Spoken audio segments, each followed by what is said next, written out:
하나님 말씀 창세기 1장 28절 한 절 보도록 하겠습니다. 창세기 1장 28절 한 절 같이 읽겠습니다. 하나님이 그들에게 복을 주시며 하나님이 그들에게 이르시되 생육하고 번성하여 땅에 충만하라. 땅을 정복하라. 바다의 물고기와 하늘의 새와 땅에 움직이는 모든 생물을 다스리라 하시니라. 자, 어제는 문화에 대해서 기독교가 어떤 입장을 취했는가에 대해서 세 가지 관점이 있다는 얘기를 했어요. 그죠? 그래서 그 문화를 전적으로 수용하는, 그래서 거기서 말하는 문화라고 하면 서양 문화의 가장 고대, 가장 찬란한 문명이었던 헬라 문화를 가리키는 거예요. 그리고 헬라 문화의 특징은 뭐냐?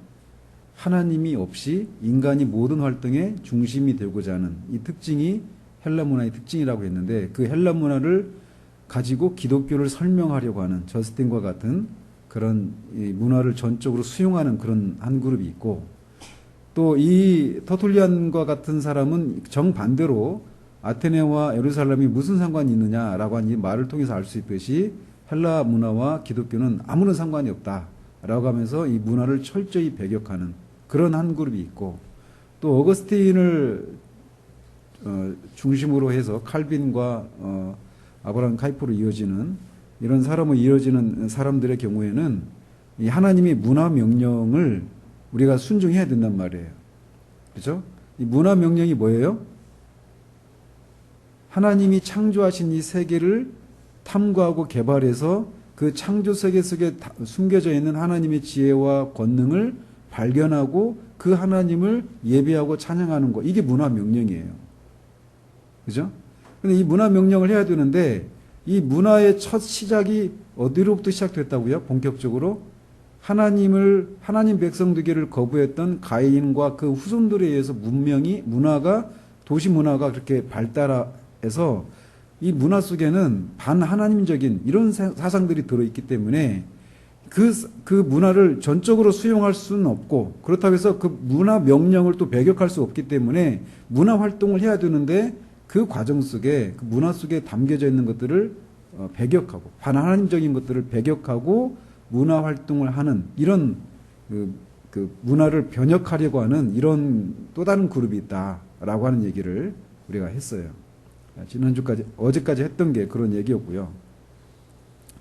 그래서 우리는 이제 새로운 문화 활동을 해야 된단 말이에요. 새로운 문화 활동. 그래서 실제로 이 초대교회 고대 세계에 이 기독교가 이제 헬라 세계와 이 로마 세계에 전파되기 시작하면서 그 세계를 잡고 있었던 그런 고대 문화를 기독교가 해체해 나갔죠. 그리고 그 이후로도, 그런데 이제 말씀드린 것처럼 중세 시대에는 이 헬라 문화와 이 기독교가 종합을 이루는 그런 시기였어요. 그런데 그런 것들을 이제 종교 개혁 때 다시금 그 고대 문화를 다시 해체하고 참된 기독교 문화 형성의 길을 기독교가 냈어요.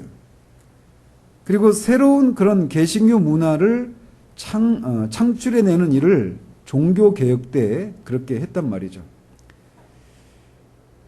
그래서 여러분들이 이 종교 개혁이라고 하는 거에 그냥 단지 그 기독교와 관련된, 그러니까 종교 개혁이니까 기독교의 개혁을 이룬 사건이다 이렇게만 우리가 생각하는데, 사실 이 종교라고 하는 거는 이 서양에서 종교 개혁이 일어났을 때 그 종교 개혁이 미치는 것은 단지 그냥 종교 생활에만 영향을 미친 게 아니에요. 루터에 의해서 종교 개혁이 일어나면서 이 서구 사회가 모든 전반에 걸쳐서 그런 개혁이 일어난 거예요. 그래서 어제도 말씀드렸잖아요. 종교는 인간의 중심에 자리 잡고 있는 것이어서 단지 그냥 내가 구원받고 내 영혼이 평안해지고 이런 영역에만 영향을 미치는 것이 아니라 우리의 모든 활동, 인간의 모든 활동에 영향을 미치는 것이 종교예요. 그래서 여러분이 정말 이제 정말 예수님을 믿고 휴심해서 예수님을 믿고 정말 그리스도인이 되어서 하나님과의 그런 관계를 인격적인 관계를 여러분이 누리고 하나님의 은혜를 받아서 이렇게 은혜를 누리면서 산다라고 하는 게 뭔지를 알게 되면 여러분에게 한 가지 전에는 없었던 그런 현상들을 경험하게 될 거예요. 뭐냐면 예배를 드리면서 은혜를 못 받잖아요. 그러면은 오늘은 은혜가 없었네. 그렇게 하고 그냥 끝나버리는 것이 아니라 은혜가 없으면 그냥 교회에서만 그 은혜가 없는 것이 교회 생활에만 영향을 미치는 것이 아니라 여러분의 모든 삶에 영향을 미친다는 걸 알 수 있어요. 그래서 여러분의 부모님들이 하나님과의 관계 속에 은혜를 누리고 있지 못하잖아요. 그러면 고스란히 여러분들에게 그런 게 영향을 미쳐요. 왜냐하면 인간이라고 하는 존재가 그런 존재이기 때문에 그래요. 종교라고 하는 것은 우리 인간의 중심에 자리하고 있는 것이어서 이 종교의 영향이 우리 삶의 전반에 영향을 미친단 말이에요. 한 개인에게도 그렇고 한 사회에서도 마찬가지예요. 그래서 루터에 의해서 종교 개혁이 일어났을 때 그건 단지 교회의 어떤 부패하고 세속화된 이런 성경에서 벗어난 것들이 회복되는 그런 차원에서만 영향을 미친 것이 아니라 유럽의 이 로마 제국 그 당시 그 유럽 사회의 그 모든 삶에 다 영향을 미친 거예요. 경제와 교육과 그 문화 활동이라고 하는 거 말씀드렸죠. 문화에는 일반적으로 학문과 예술 활동이 포함된다라고 했는데 문화가 하나님의 창조를 탐구하고 개발하는 것이 그래서 하나님의 하나님의 창조 활동을 모방하는 것이 문화다 이렇게도 정의를 내렸잖아요. 그렇게 정의를 내리면 인간이 하는 모든 창조 활동이 자연 상태에서 그것을 개발해서 자연 상태를 벗어나려고 하는 그런 모든 창조 활동이 문화 활동이라면 인간이 하는 모든 활동, 정치, 경제, 노동, 교육, 군사, 외교, 학문, 예술 활동 이런 모든 활동들이 다 문화란 말이에요. 그죠? 그래서 그런 모든 종교 개혁이 일어난 결과 그렇게 문화 활동, 인간 삶의 모든 영역에 영향을 미치면서 새로운 기독교 문화가 형성이 되었어요. 그래서 서양사회에서 제가 로이 존스 목사님 얘기 자주 하죠. 로이 존스 목사님이 서양사회에서 가장 중요한 두 사건이 있다라면 종교개혁과 이 프랑스 혁명이다 이렇게 얘기해요. 이 두 사건은 완전히 반대 대척점에 서 있는 그런 사건인데 그렇게 지대한 영향을 미친 것이 종교개혁이에요. 그래서 서양사를 이해하기 위해서는 이 두 사건을 이해하는 것이 필요해요. 근데 어쨌든 이 초기에 기독교가 이 로마 세계로 들어가면서 그 안에 자리 잡고 있었던 고대 문화, 헬라 문화 이런 것들을 해치하는 일들을 했고 그 이후에 그 헬라 문화와 기독교 문화가 다시 종합을 이루는 그런 상태에 있다가 종교 개혁에 의해서 그것을 해체할 뿐만 아니라 새로운 문화를 형성을 했어요. 기독교 문화를. 그랬는데 그런 일을 했지만 기독교가 일반 사회와 떨어져서 존재하는 게 아니란 말이에요. 세상 가운데 존재한단 말이에요. 그런데 그 기독교가 자리하고 있는 이 세상, 이 서구 사회 문화가 지극히 세속화되고 그러면서 점점 기독교가 이 종교 개혁 때 서구 사회에 기독교 문화라고 하는 새로운 문화를 형성했었을 때 그 힘을 현재는 상실하고 말았다라는 거예요. 그래서 현대 문화는 여러분이 살고 있는 오늘날의 현대 문화는 모든 분야에서 완전히 세속화가 되었고 그 모든 것 속에서 하나님을 배제하고 하나님이 없는 그런 문화가 형성이 되었다라는 겁니다. 그런데 이 일이 우리가 살고 있는 이 현대시대에 갑자기 일어난 일이 아니에요. 이런 일들은 항상 있어 왔는데 본격적으로 그 일의 시작점이 뭐냐. 르네상스, 어제도 얘기했죠. 르네상스가 우리말로 문해부흥 이렇게 번역을 하게 돼요. 인문학이 새롭게 부흥을 하는 거예요. 그런데 그 르네상스에서부터 시작했는데 그 하나님을 배제하고 하나님 없는 그런 어떤 문화를 문화를 형성하려고 하는 그런 시작이 르네상스 시대부터 시작이 됐는데, 하나님의 말씀이 아니라 이성을 옳고 그름의 어떤 선악의 어떤 판단 기준으로 삼고 그 이성이 모든 것을 지도하기 시작하는 그런 일이 시작되면서 이 문화 속에서 하나님을 배제하는 일들이 시작이 되었다는 거예요. 하나님의 말씀을 기준으로 무엇이 옳고 그른지를 분별하는 데서 벗어나서 무엇을 가지고? 인간의 이성을 가지고.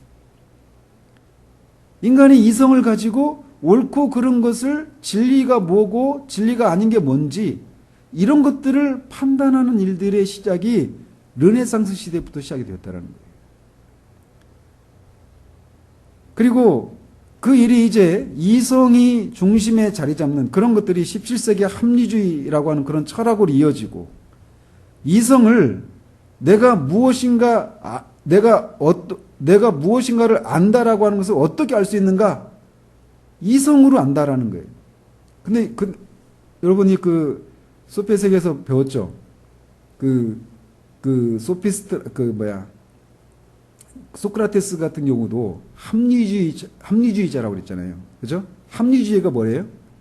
인간의 이성에 의해서 어떤 학문을 해나가는 거예요. 인간의 이성에 의해서 옳고 그름을 판단하려고 하는, 이성을 모든 것에 내가 무엇을 인식하는 문제, 인식이라고 하거든요. 무엇인가를 아는 거, 그걸 인식한다 이렇게 얘기하는데, 내가 어떤 사실을 안다라고 하는 것을 어떻게 내가 확신할 수 있는가?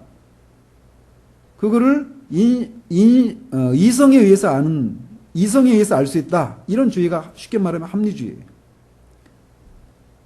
근데 어쨌든 이 이성이, 합리주의 철학이 이성을 우리가 무엇인가를 아는 것에 확실한 어떤 원천으로 삼게 되었어요. 그리고 합리주의를 지나서 18세기에 계몽주의 시대에, 여러분이 나중에 이제 이런 것도 다 이제 배울 거예요.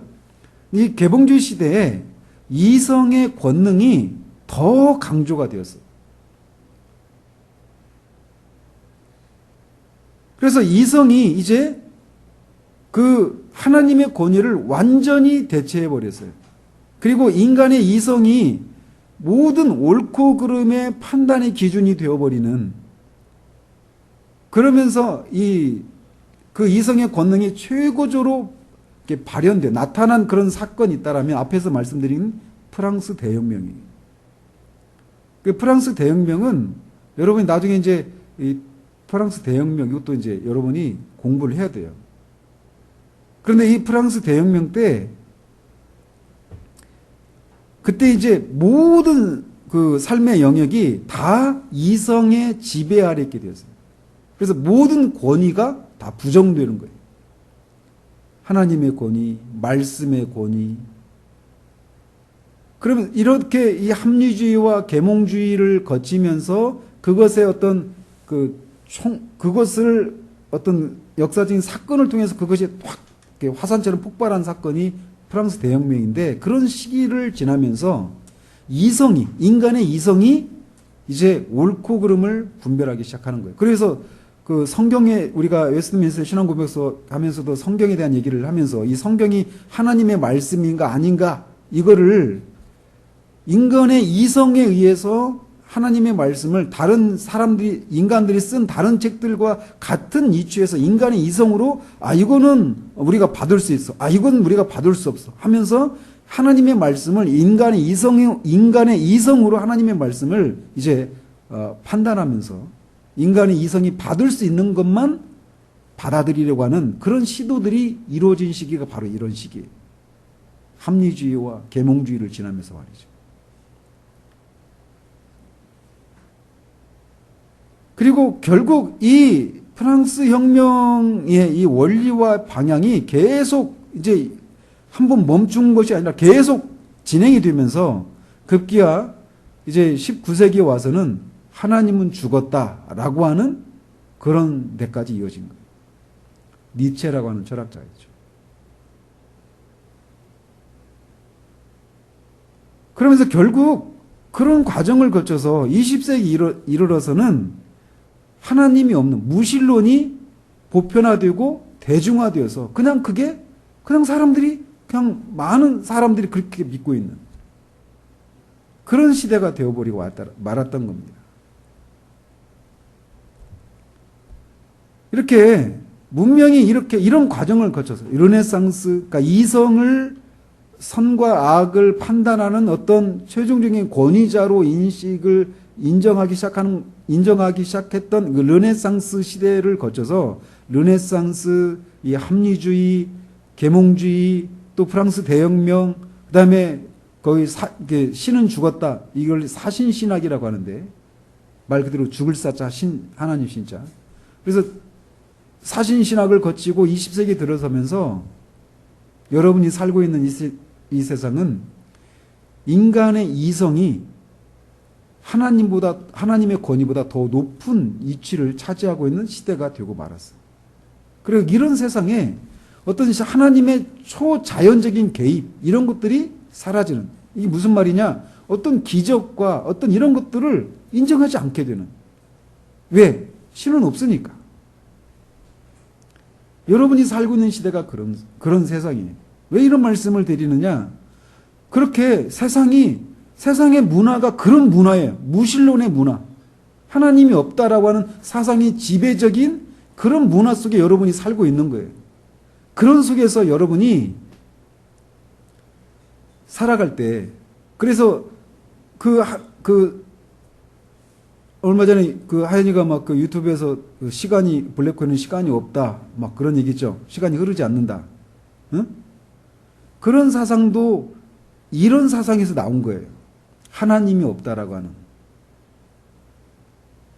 그래서 사람들은 어떤 진화론 또 뭐예요? 이 빅뱅 이런 이론으로 무장을 하면서 하나님의 존재를 이 세상에서 몰아내버리는. 하나님이 죽었다 이 얘기는 최고 가치가 상실이 되었다 이런 의미이기도 해요. 생각해 보세요. 인간이 추구했던 최고의 가치가 상실되어 버렸을 때 사람들이 어떤 삶을 살게 될까요? 여러분 이런 경우 있잖아요. 부모가 자기가 자기 자녀가 갑자기 병으로 죽든지 사고가 나가지고 죽든지 그런 일이 있을 수 있잖아요. 뭐 자녀가 죽을 수도 있고 부모가 죽을 수도 있고 내가 사랑하는 사람이 죽을 수도 있어요. 근데 그 대상이 살아남은 사람에게, 죽은 사람이 살아남은 사람에게는 막 거의 전부였어요. 자기의 삶의 전부였어요. 그래서 그 사랑하는 사람이 죽으니까 어때요? 내가 이제 어떻게 살지? 이런 생각을 하는 거예요. 나는 무슨 낙으로 살지? 이제 나는 뭘 하면서 살지? 삶의 목표와 방향을 잃어버리게 되는 거예요. 내가 살아갔던 내가 삶을 살아가는 최고의 가치, 이상, 목표가 상실되면 사람은 허무주의로 빠지게 되는 거예요. 삶의 방향을 잃어버리게 되는 거예요. 그런데 인간이 그렇게 르네상스와 계몽주의, 합리주의와 계몽주의와 이런 것을 거치면서 결국 인간 사회 안에서 하나님의 존재를 부인하고 배제하고 하나님 없는 인간 세상을 만든 이 세상의 결과는 결국 허무주의와 해체로 이어지게 된다는 거예요. 이런 말들이 여러분에게 제가 지금 막 갈등을 하면서 지금 말씀을 전하는데 여러분이 그거를 제가 예화로 들려드린 그런 것을 생각하시면 돼요. 자기가 가장 사랑했던, 내가 이것 때문에 살아 또는 이 사람 때문에 살아 라고 했던 그 대상이 자신의 삶 가운데 사라져 버렸을 때 사람들은 허무주의에 빠지는 거예요. 내가 도대체 이제 뭘 하면서 살지? 그래서 결국은 자신이 살 이유가 없기 때문에 스스로 목숨을 끊는, 개인에게 그런 것처럼 인간 사회 전체가 그렇게 되어버렸다라는 거예요. 지금 여러분이 살고 있는 시대가 바로 그런 시대예요. 인간이 최고의 가치이신, 최고선이신 하나님의 존재를 자신의 삶 가운데서 몰아내는 결과 인간들이 직면하고 있는 삶은 허무주의와 해체라는 거예요.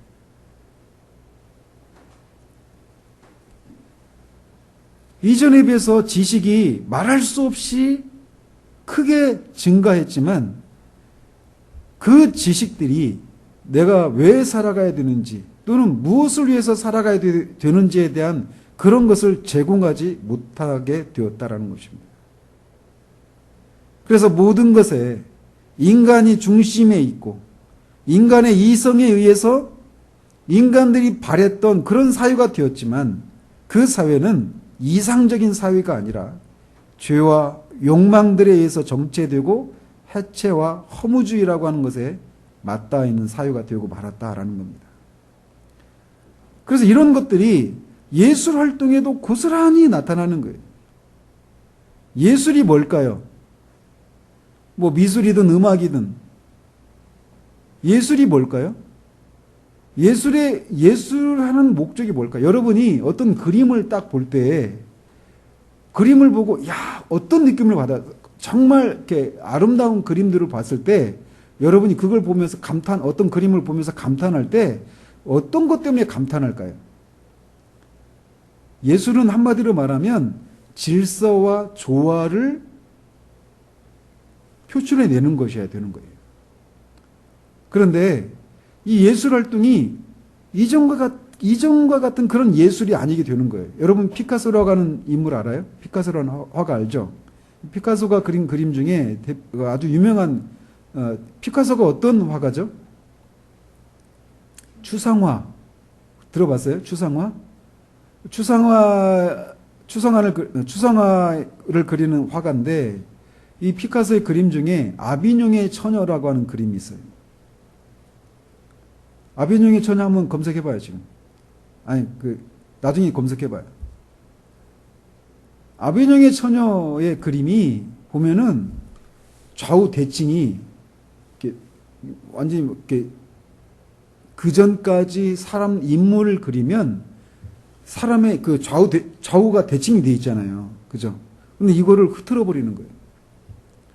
그러니까 그 그림이 말해준 게 뭐냐면 질서와 조화를 깨버리는 거예요. 그러니까 옛날에 예술 활동의 그 방법과 그 목표가 그런 식으로 해체가 되어버리는 거예요.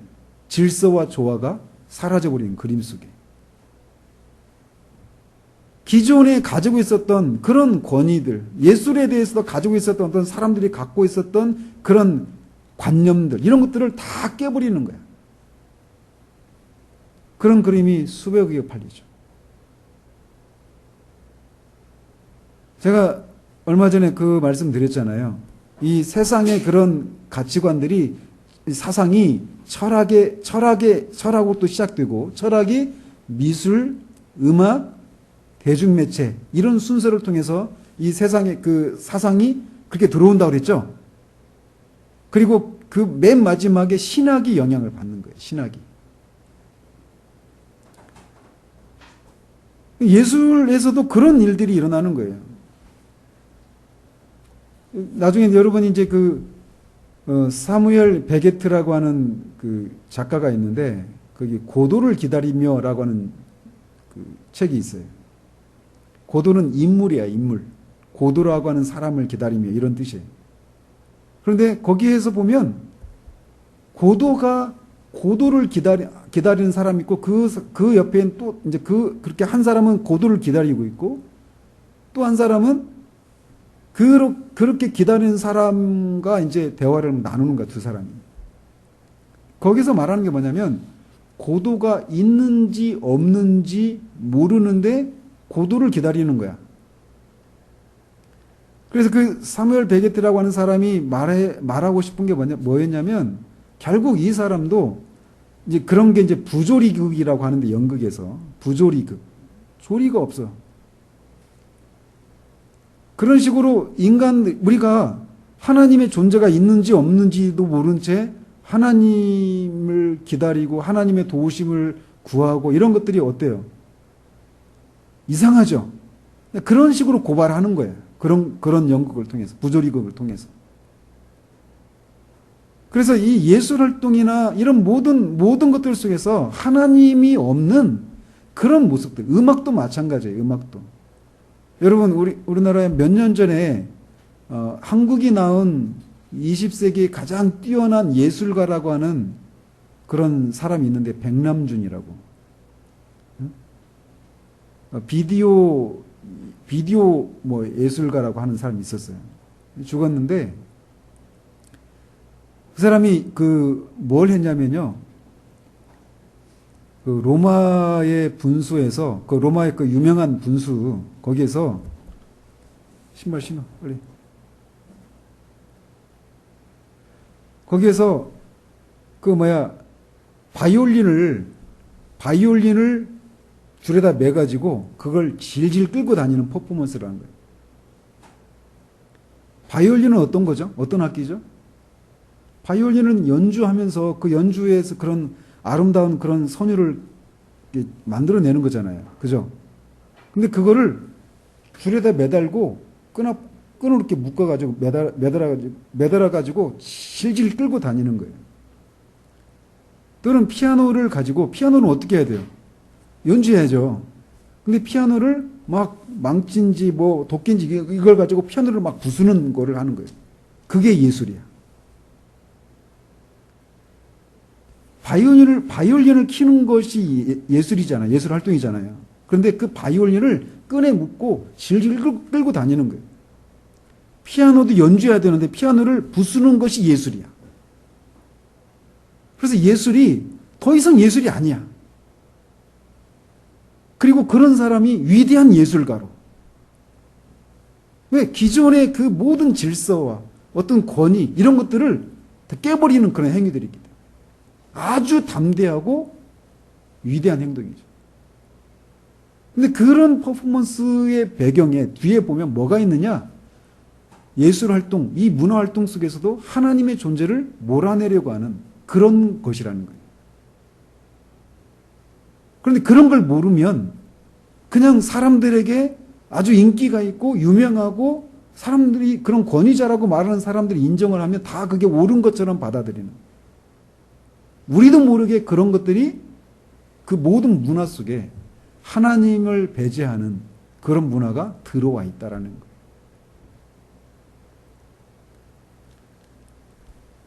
그래서 인간의 이성에 의해서 옳고 그름을 판단하고 분별하는, 그래서 인간이 굉장히 합리적인 존재인 줄 알았는데 결과적으로는 합리적인 존재가 아니라 불합리하고 목적도 의미도 없는 삶을 살게 되었다라는 겁니다.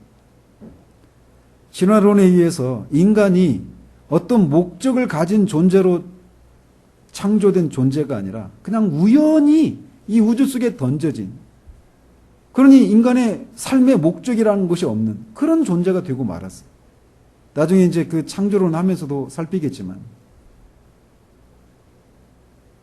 여러분이 살고 있는 이 세상의 그 모든 삶의 영역에 공통적으로 하나님을 배제하고 인간의 이성에 의해서 모든 선과 악을 분별하려고 하는, 그래서 모든 활동의 중심에 인간이 있으려고 하는, 하나님이 없는 인간 도시를 건설하려고 하는 것이 여러분이 살고 있는 이 시대의 풍토라는 거예요. 풍조라는 거예요. 그리고 그 삶의 결과는 허무주의와 해체, 무의미. 그런 세상 속에서 여러분들이 해야 될 일이 뭐냐? 새로운 문화를 일으켜야 한다는 거예요. 그렇게 허무주의와 해체뿐인 그 인간 세상 속에서 하나님이 땅을 정복하고 모든 생물을 다스리라고 하시면서 내리신 그 명령, 이 명령이 여전히 유효하다라고 하는 것을 여러분들 그 모든 문화 활동을 통해서 드러내야 될 그런 책임이 역사적인 책임이 여러분들에게 있다라는 것이. 그리스도의 생명에 의한 새로운 문화를 조성하는 것이 이 현대 문명의 문제를 해결하는 유일한 길이다라는 것입니다. 인간의 이성에 의해서 옳고 그름을 분별하고 그것에 의해서 그 인간의 이성에 의해서 하나님이 없는 인간 도시를 만들려고 하는 그런 시도를 통해서 결국 인간이 직면한 것은 최고의 삶의 가치를 잃어버린, 그래서 허무주의와 해체뿐인 그 죽음의 길밖에 없는 그 세상 한복판에서 여러분이 그리스도의 생명으로 새로운 문화의 길을 열어줘야 한다라는 거예요.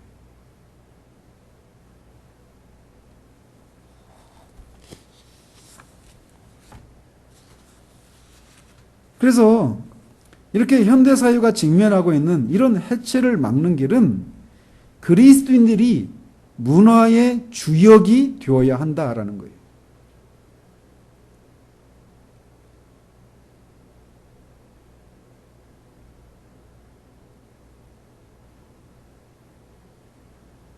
변화된 중생한 새 인류가 문화 활동을 적극적으로 전개해야 한다라는 것입니다.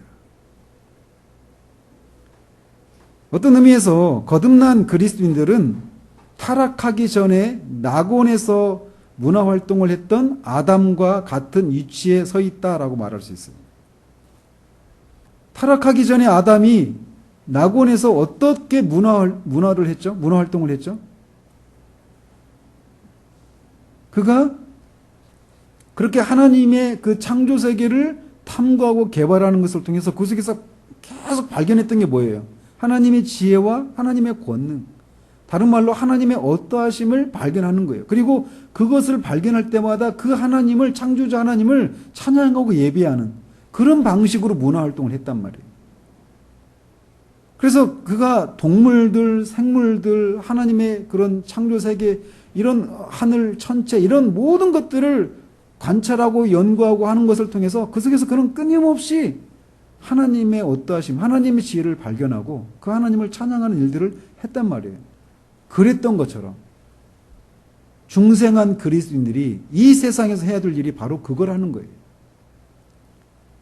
그래서 여러분들이 공부할 때도 마찬가지고, 그래서 우리 아이니 미생물에 대해서 관심이 있잖아.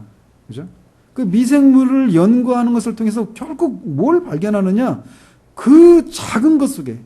그때 얘기했잖아요. 눈의 기능들 이렇게 공부하면서 막 눈물이 날 정도였다고. 눈이라고 하는 것이 얼마나 이 작은 이 신체 그 구조가 얼마나 신묘막측하게 지어졌는가. 그거를 발견하면서 결국 그것을 통해서 하나님의 그 지혜와 하나님의 권능을 그 속에서 발견해내는, 그리고 그것을 무신론, 하나님이 없는 사고에 사로잡혀 있는 사람들에게 그 사실들을 드러내고 그들로 하여금 하나님의 하나님 되심을 인정하게 하는 그런 방식으로 공부를 해나가고 예술을 하고 그런 방식으로 문화활동을 해야 되는 것, 책임이 중생한 그리스도인들에게 있다라는 거예요.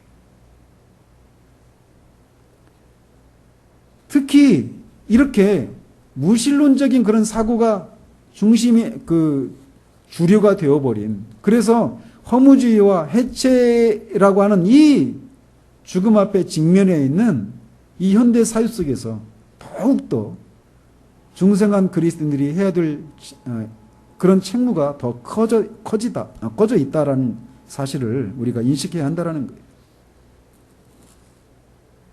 그런데 많은 경우에 거듭난 사람들이 자신의 구원에만 집중하지 그 중생의 은혜로 인해서 문화활동에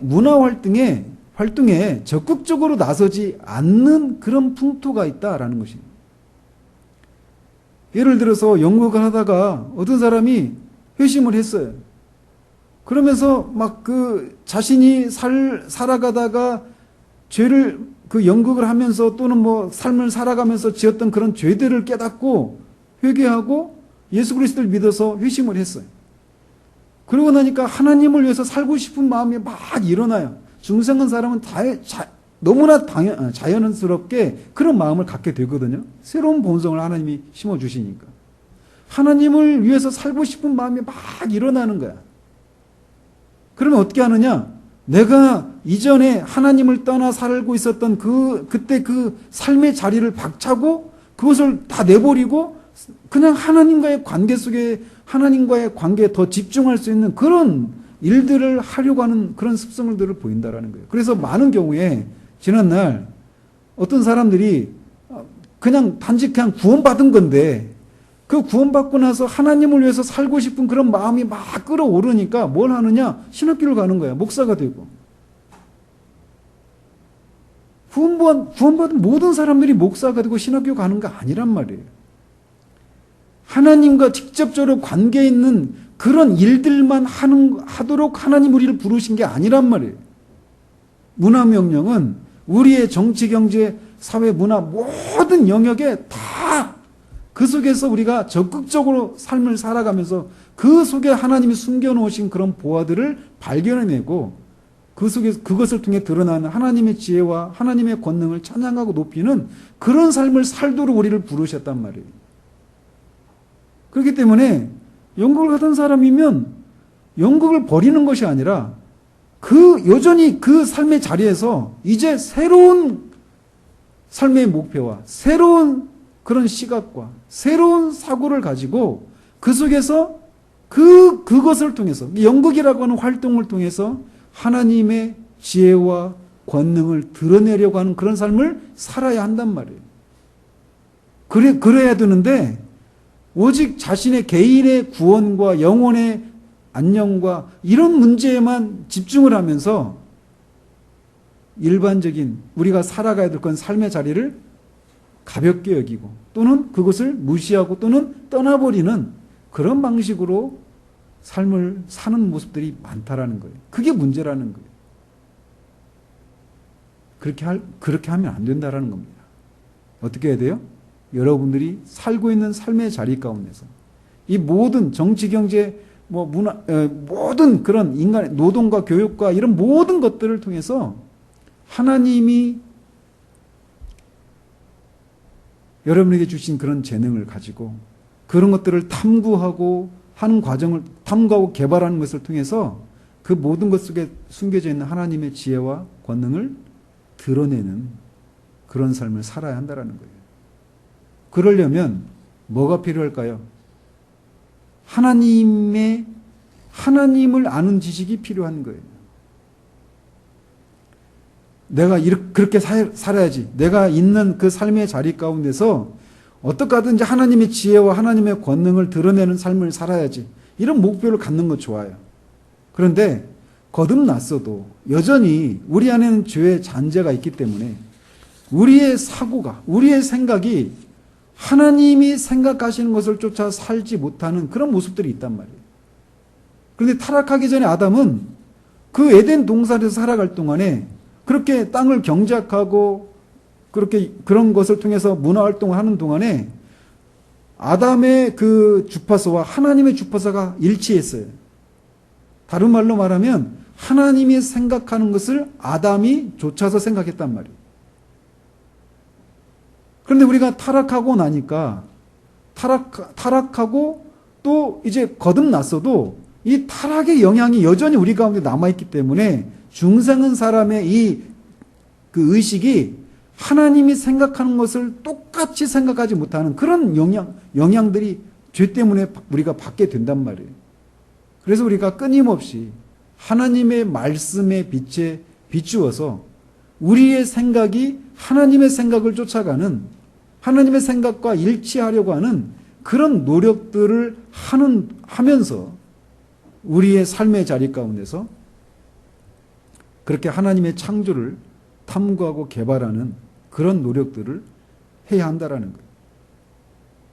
그래서 거듭난 사람들은 세상으로 들어가야 되는 거예요.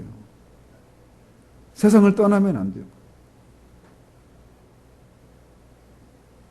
그래서 정치하던 사람이 정치 영역을 떠나서 신학교 가고 교회로만 들어가서 목사하고 이렇게 하면 안 돼요. 정치하던 사람이 거듭났으면 정치 영역에 남아서 거기에서 그전과는 다른 방식으로, 다른 삶의 가치관을 가지고, 다른 삶의 방식으로 그 정치 활동을 통해서 하나님의 지혜와 권능을 드러내려고 하는 그런 삶을 살아야 되는 거예요.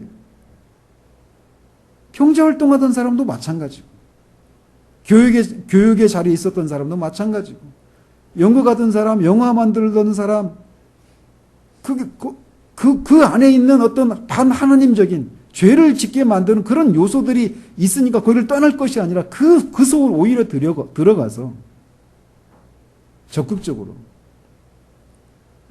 하나님의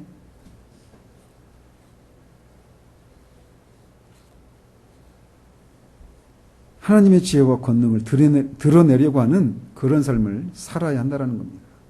즉 성경의 지침을 따라서 우리는 문화활동을 해야 한다는 거예요. 성경의 지침, 하나님의 말씀인, 하나님의 계시인 성경을 좇아서 우리가 문화활동을 해야 된다는 거예요. 그런데 이 세상은 무엇을 따라서 문화활동을 하고 있어요? 인간의 이성을 따라서. 성경은 하나님의 최종적인 계시이고 모든 창조에 대한 궁극적인 해석입니다. 그래서 이 성경은 우리에게 구원 계시일 뿐만 아니라 인간의 모든 활동과 창조에 대한 궁극적인 빛이고 해석이라는 거예요. 이 성경의 지침을 따라서 우리는 문화활동을 해야 한다는 거예요. 그래서 예술도 마찬가지예요. 예술도 성경에서 그 원리와 방향과 목표와 그 표현 방식을 배워서 예술 활동을 해야 하는 거예요. 예술 활동을 할 수 있는 근거가 뭐냐면 하나님이 예술가이시기 때문에 그래요. 여러분 이런 생각 해보셨어요? 자, 어제 첫 시간에 말씀드렸죠. 우리가 문화 활동을 할 수 있는 근거가 뭐예요? 우리가 어떤 존재이기 때문에 인간이 하나님의 형상으로 지음받았기 때문에. 인간이 하나님의 형상이기 때문에 우리가 문화 활동을 할 수 있는 거예요. 그 얘기는, 근데 형상이 뭐라고 그랬어요? 하나님을 반사하는. 그죠? 결국 인간이 문화 활동을 한다라고 한 얘기는 하나님이 문화 활동을 하신 분이라는 사실이에요. 아시겠어요? 창조지시란 말이에요. 창조 활동을 하시는 분이에요. 하나님이 예술가이시기 때문에 우리가 예술을 할 수 있는 거예요. 하나님의 형상이어서 그 하나님을 반사하는, 모방하는 그런 것이 가능하기 때문에 우리가 예술을 할 수 있는 거예요. 그래서 예술도 그렇게 하는 거예요. 여러분 카핑 베토벤이라고 하는 그 영화가 있는데 거기서 베토벤이 그런 얘기를 해요. 내가 지금 정확히 그 대사를 정확히 옮기는 건 아닌데 그런 얘기를 하는 거예요. 뭐라고 말을 하느냐? 음악가는 이 대기에 흐르고 있는 신의 파동을 듣고 그것을 악보로 옮겨서 그것을 다시 신께 돌려드리는 일을 하는 사람이 음악가다. 이런 얘기를 해요. 이런 비슷한 얘기예요. 음악이 그런 거예요. 미술도 그러하고 여러분이 공부하는 것도 마찬가지. 모든 우리가 하는 모든 활동들, 정치, 경제, 군사, 노동, 교육, 이 모든 것들을 우리가 성경에서 그 원리와 전제와 목표와 방향을 받아서, 가르침을 받아서 그렇게 해야 한다라는 것입니다. 여러분이 공부하는 목적도 바로 그거예요. 여러분이 이제 3, 4년 있으면은 여러분이 대학 가고, 그렇죠? 대학 가면 여러분들이 어떤 분야에서 내가 내 삶을 살아갈 것인가가 결정이 되는 거예요. 그죠? 그럴 때 여러분이 그런 것들 할 때, 내가 이 직업을 택하면 돈을 많이 벌겠구나. 이거는 하나님을 모르는 사람들이 갖는 생각이에요. 내가 이 직업을 가지면 내가 세상에서 아주 유명해지겠구나. 내가 이 직업을 가지면 내가 원하는 대로 삶을 살 수 있겠구나. 이 직업을 가지면 내가 어떤 내 자아를 실현할 수 있겠구나. 이런 것들이 여러분들의 삶의 목표여서는 안 돼요. 여러분의 삶의 목표는 무엇이어야 하느냐? 여러분의 창조주 하나님을 영화롭게 하는 것. 창조주 하나님을 어떻게 영화롭게 하는가? 여러분에게 맡겨주신 그 재능들을 가지고 하나님이 창조하신 그 창조 세계를 여러분이 열심히 탐구하고 열심히 개발해서 그 창조 세계 속에 담겨져 있는 하나님의 지혜와 권능을 드러내서 하나님을 인정하고 하나님을 하나님으로 인정하고 하나님을 찬양해 드리는 그것이 하나님을 영화롭게 하는 한 가지 방편인 거예요. 그래서 어떤 사람은 사람마다 그 하나님이 주신 그런 재능이 다르기 때문에 각자의 그런 달란트에 따라서 각자의 삶의 영역에서 그런 그 한 가지 목적을 위해서 삶을 살아가는 거예요. 그거면 되는 거예요. 여러분이 왜 공부해야 되는지 아시겠어요? 무엇을 위해서 공부해야 돼요? 하나님의 영광을 위해서 해야 되는 거예요. 근데 하나님의 영광을 어떻게 드러내요? 하나님의 영광을 어떻게 높여요? 문화 활동을 통해서 하는 거예요. 문화 활동을 어떻게 한다라는 거예요? 열심히 그 하나님의 창조 세계를 열심히, 더 쉽게 말하면 여러분 만약 미생물을 공부한다. 그러면 미생물을 막 연구하고 하는 것을 통해서 그것을 통해서 그냥 이런 게 있구나 이렇게 하면 끝나면 안 되잖아요. 그죠? 그걸 통해서 하나님이 그 아주 전자현미경으로 밖에는 보지 못하는 그 아주 작은 입자임에도 그런 물체라고 해야 되나? 그런 미생물임에도 불구하고 그 속에 하나님이 얼마나 놀라운 그런 질서와 조화와 어떤 기능들, 그런 것들이 얼마나 사람을 유익하게 하는 그런 것들이 있어요. 그죠? 그런 것들을 찾아내서 인류를 이롭게 하고 또 그런 것을 그렇게 만들어 놓으시고 그렇게 작동할 수 있도록 기능할 수 있도록 만드신 하나님을 그 속에서 발견하면서 찬양하고 높이고 이런 식으로 살아가는 거예요. 여러분이 무엇을 하든지 말이에요. 여러분들 지금 운동하는 사람이 있을 수도 있어요. 나중에. 운동도 마찬가지예요.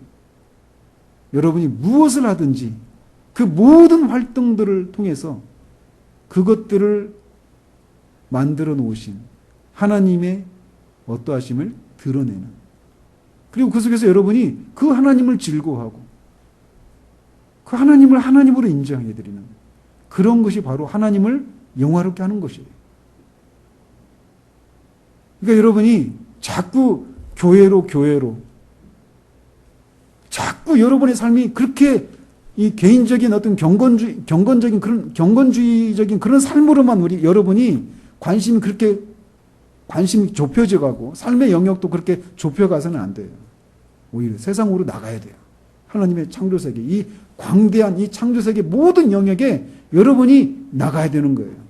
그래서 성경의 그런 가르침을 따라서 성령의 인도하심을 따라서 성령의 주시는 지혜와 능력을 힘입어서 여러분들의 그 모든 여러분들이 직면한 그 삶 속에서 이웃 속에서 하나님이 숨겨놓으신 그런 보화를 발견할 수 있도록 도와주시기를, 그 하나님이 어떠하심을 내가 드러낼 수 있도록 하나님이 도와주시기를 구하면서 그렇게 살아가는 거예요.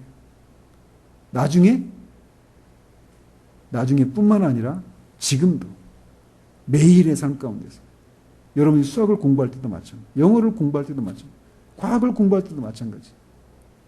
하나님 이 속에서 하나님이 이 역사 속에서 일어났었던 어떤 사건들을 공부할 때도 마찬가지입니다. 그런 것들 속에서 하나님이 숨겨놓으신 그런 하나님의 어떠하심을 발견할 수 있도록, 그래서 삶을 바라보는 새로운 통찰력들을 주시기를,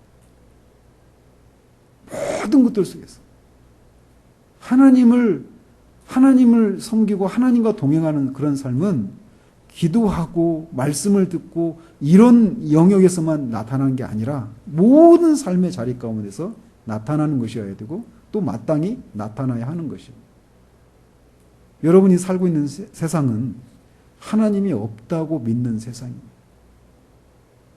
진화론이 빅뱅 이론이 이 세상이 존재하게 된 원인이라고 믿는 사람들이 대다수인. 근데 그 속에서 아니다. 하나님이 말씀으로 아무것도 없는 속에서 이 세상을 창조하셨다. 그렇게 말하면 어떻게 해요? 어떻게 해요? 사람들이 웃죠. 비웃어요. 여러분들이 사는 세상이 그런 세상이란 말이에요. 그럼 그런 세상에서 내가 가면 상처받으니까, 나를 비웃으니까, 조롱하니까 그 세상을 등지고 살아요? 아니에요. 세상 한복판으로 들어가야 돼요. 그 속에서 그렇지 않다라고 하는 것을 입증하고 드러내는, 그것을 위해서 공부하는 거예요. 아시겠어요? 상처도 받겠죠. 때로는 외롭기도 하죠. 이상한 사람 취급받으니까. 근데 그 속에서 하나님의 창조세계를 하나님이 주시는 지혜와 능력을 힘입어서 연구하고 개발하는 것, 삶을 살아가서 하나님이 진짜 살아계시다. 하나님이 없는 세상을 만든 이 인간들이 겪고 있는 그런 허무주의와 그런 해체, 죽음, 그 속에서 여러분들이 그 그리스도의 생명으로 그 속에서 생명을 제공하는 생명의 길이 있다라고 하는 것을 알려주고 그들도 여러분들이 알고 누리는 그 하나님을 알고 누리는 일들이 그들에게도 있기를 위해서 여러분의 일들을 통해서 그렇게 그들을 섬기는, 그것이 여러분들이 해야 될 일이라는 거예요. 아시겠어요? 기도하겠습니다. 하나님 아버지, 우리 아이들에게는 조금은 어렵고 또 추상적이기도 할 그런 내용들이었지만 하나님 들은 말씀이 그냥 떠내려가지 않게 되기를 소원합니다. 아이들이 지금도 이미 하나님의 창조 세계를 탐구하고 개발하는 일들을 어떤 부분에서는 지금도 하고 있음을 봅니다. 아버지 하나님, 우리 아이들에게 자신들의 하나님이 기대하시는 삶이 무엇인지를, 땅을 정복하고 다스리라고 하는 이 말씀, 이 문화 명령을 통해서 우리 아이들에게도 해당되는 그 명령이 있다는 사실들을 기억할 수 있도록 도와주시기를 원합니다. 하루하루의 삶 가운데서 그냥 육체가 원하는 대로, 마음이 흘러가는 대로 살아가는 것이 아니라 이런 나에게 하나님이 만드신 세계를 연구하고 개발하는 것을 통해서 하나님의 어떠하심을 드러내도록 나를 부르셨다라고 하는 것을 기억할 수 있는, 그것이 우리 아이들에게 주어진 의무라고 하는 것을, 자신들이 감당해야 될 책임이라고 하는 것을 인식할 수 있도록 도와주시기를 원합니다. 더더군다나 하나님이 없는 인간 도시를 만들고 그 안에서 최고 가치이신 하나님을 몰아냈기에 허무함과 해체만 직면하고 있는 그 인간 세상 한복판에서 우리 아이들이 그리스도의 생명을 소유하고 성경의 가르침과 성령의 인도하심을 좇아서 하나님의 창조 세계를 탐구하고 개발하는 문화 활동을 통해 그 사람이 직면한 그 상황에 대한 답을 제시할 수 있는 그런 아이들로 자라갈 수 있도록 주님 도와주시기를 원합니다. 예수 그리스도 이름으로 기도합니다. 아멘.